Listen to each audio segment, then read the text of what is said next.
Friends, the third Sunday of Advent. Really, where is the time going? Christmas is close upon us, and yet we're not quite there. We're in the middle of our journey. And not just in the middle of our journey through the season of Advent, preparing for Christmas, but along our journey with the way of love. On Advent 1, we focused on the principle of turn in the way of love, of reorienting ourselves back to God and the importance of that.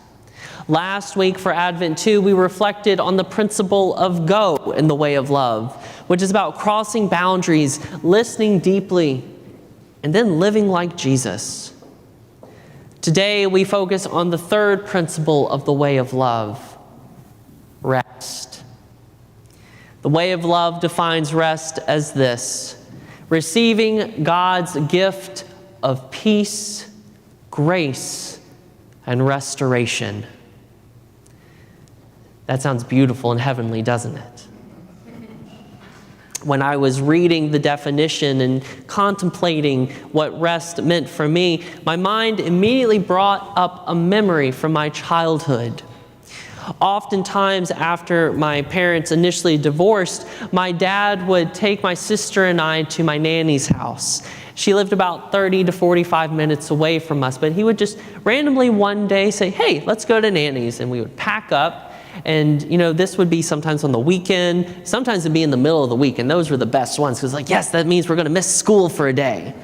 And if we were lucky, which happened more often than not, he would leave us there to stay for a couple days. We might go on a Thursday, and we'd stay out of school Thursday, Friday, and he'd come back on Sunday. And as a kid, right, that's just exciting. You're going to Granny's house. You love it. But when I look back on that with adult eyes, and knowing how, especially in those first few years after my parents divorced, that was a necessary thing for my dad.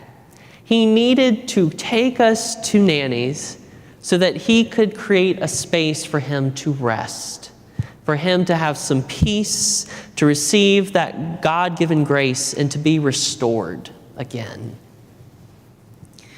I love that. I love that I understand that now, that he knew what he needed. He needed that time. And he created a way in which to seek that out for himself, knowing that if he didn't provide that rest, it would actually make it harder for him to be an effective parent to my sister and I. And it got me thinking, well, as a kid, how did I experience that? And when I think back on it, I'm like, yeah, being at my nanny's house was a space of rest and grace for my sister and I too. Because you see, no matter what was going on at home in our personal lives or going on with school, whenever we showed up at nanny's doorstep, it was just a space where we could be ourselves. We could just set all of those cares and worries aside, and we could just be.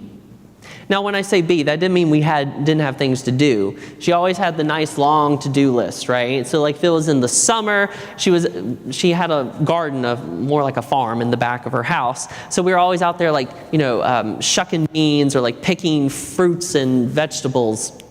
Or if we weren't doing that, if we were in the fall, we were canning those things. Or we were trimming bushes, or if it was really cold outside, we were dusting and cleaning inside. And if we finished all of that, or heck, even if we just got bored with it for a moment, we were always eating. So much food. I mean, this is like a good country grandma where you come in and she's like, "You look thin, we're gonna feed you." But even for my 8, 9, 10-year-old self, that was a space where I was able to rest, where I received support and love. And it really did restore me so that when I went back into the everyday part of my life, I could journey through it easier.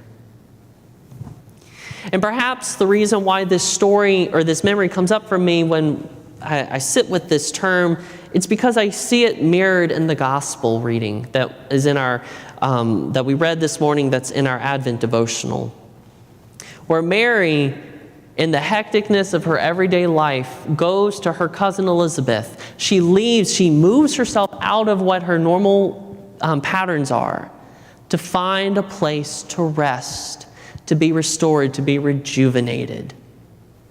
And think about that. I mean, Mary had some good reasons for that. Here we have a young woman in her day and age, in our day and age, we'd consider her a teenager.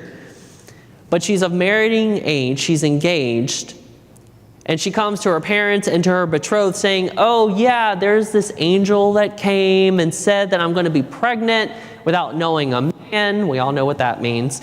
And, it's not, so, this is just going to happen. And I did nothing to make it happen. It was just here. Oh, and by the way, that baby will be named Jesus, and he's going to do miraculous things in the world, like save the world. If we heard that, what might stir up? We might think there's a screw loose a little bit concerned of like, have you been out in the sun too long? Like, she had real reason to move out of her regular pace of life and to find a separate, safe space.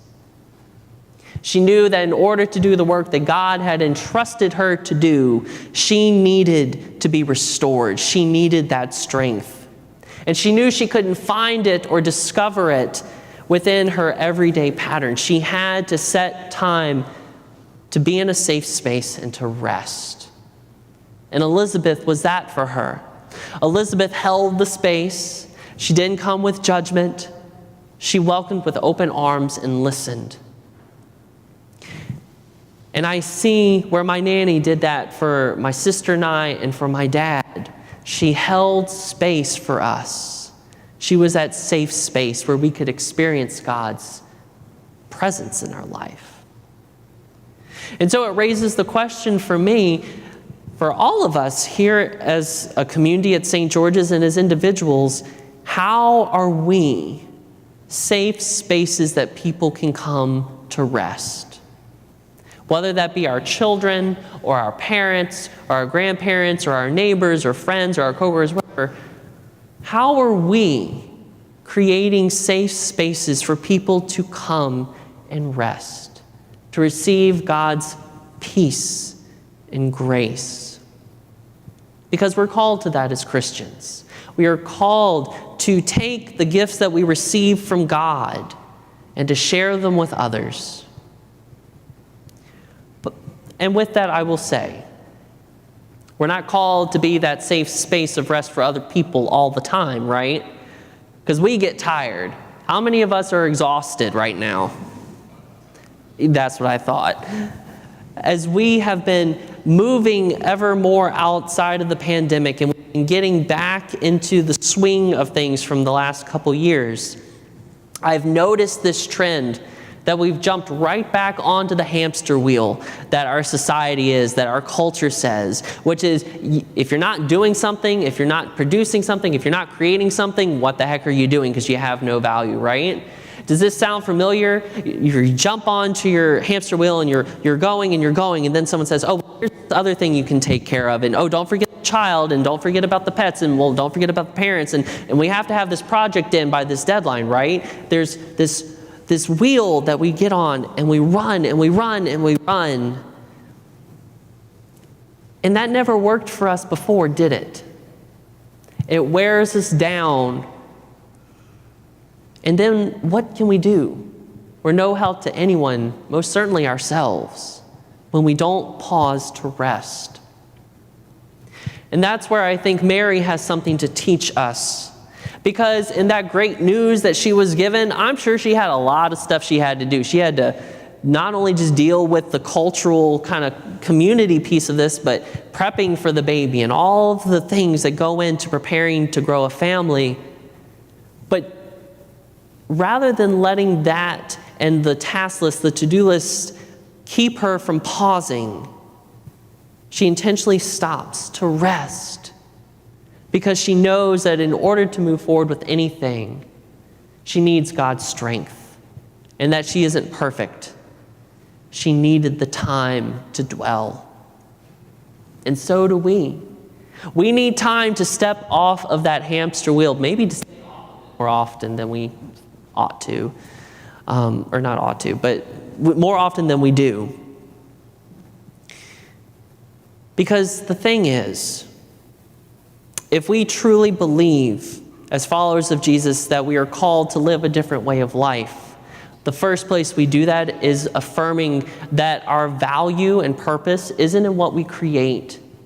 It's in being, in who we are. And it's when we pause to rest that we hear that voice most clearly, God crying out into the wilderness, I love you, my child. I love you. Just be with me. It makes me think when I was in middle and high school, during that time period, there was lots of stuff going on in my family, economically and just relationally. That was the time that I was doing my coming out process. There was a lot of stuff going on. And constantly I felt like I was running myself ragged and running myself down. But I also have these distinct memories of where I found rest and safety. And it was on Sunday morning. It was when we came together as the community and we worshiped together, or we shared in the coffee hour together, or in the book groups, in the Bible studies, the youth groups, whatever it was. Being together in that space was so restorative because it was a space where I could step off of that wheel, lay all those things down that I was holding, and dream and be a different way of community. When we prayed together, I heard as the church us praying for a world that is more centered on love and compassion and grace and justice. And when we sang those hymns, just as we do now, I heard and hear the cries of hope for a different world, a world when we are more balanced and kind to one another, where the beloved community that Jesus taught and brings to us is revealed more and more. And I think that's the thing to pay attention to, because we often think that we find rest by ourselves, but really we find our true rest with God in community. If you think about it, for my sister and I and my dad, we weren't able to have that space of rest without my nanny. It took us coming together as a small community to do it. The same way that Mary goes with Elizabeth and creates community there. And in that we find the gift of God. So I wonder, and I leave us with this question: how is God inviting you to rest in this season? To step off of the wheel and to accept the gift of God's grace and peace, to be restored. Because the truth is, when we pause and do that, that is radical. It is countercultural. And not only does it make our lives better, it makes the lives of others better. So I invite us to sit with that this week and to reflect on where we create spaces to rest. And with that, I will name this piece. In the church, when we often talk about rest, we refer back to Genesis, the creation story where God rested on the seventh day. Let me just be very clear about something here. God was able to rest on the seventh day because God is all powerful and almighty. God had the strength to make it through those first 6 days. We are not God. I don't know about y'all, but sometimes I can't make it through Wednesday. We are called to create spaces of rest every day. In some small way, finding ways, creating ways to rest along the journey, just as Mary did. We don't rush all the way through the journey and then rest at the end. We rest throughout. And so, to conclude our sermon today, I want to invite us to practice rest together. Often, when we gather together with a group of people, it's at a party, there's a lot of talking, there's things going on, or we're doing something. Very rarely do we come together to be in silence together. So, for a minute or so, I want us to end this sermon by resting in silence together. Not to sit here and think through how many Christmas gifts you haven't gotten yet, or the Christmas decorations that haven't gotten up, or the laundry that hasn't been done, or the travel plans that you still need to figure out. Don't worry about all of that.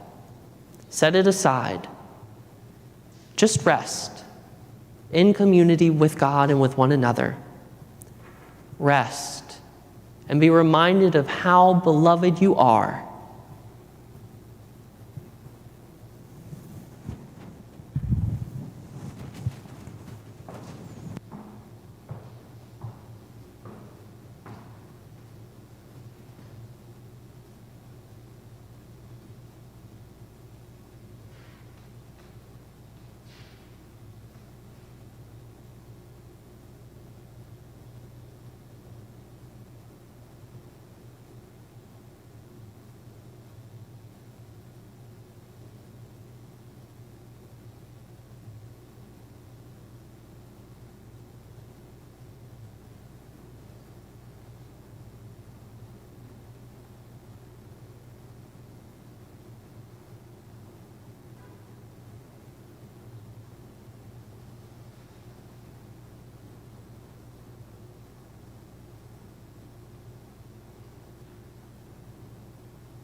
Amen.